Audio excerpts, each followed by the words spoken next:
Aujourd'hui, je désire faire le point sur la gestion des liquidités en période de ralentissement économique.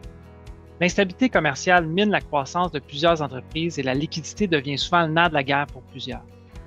Lorsque les revenus ralentissent et les coûts demeurent élevés, la capacité à générer et à conserver des liquidités peut faire toute la différence entre la continuité des opérations et des difficultés majeures. Comment s'y prendre?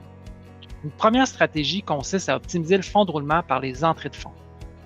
Concrètement, ça signifie accélérer l'encaissement des comptes clients en resserrant les politiques de crédit ou en assurant un suivi plus rigoureux des comptes en souffrance.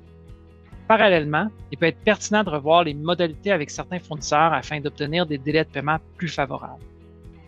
Une deuxième stratégie en période d'incertitude, c'est de revoir les dépenses. Sans nuire aux opérations essentielles, certaines dépenses peuvent être reportées, renégociées, temporairement suspendues. L'objectif n'est pas de couper à l'aveugle, mais de préserver la trésorerie à court terme.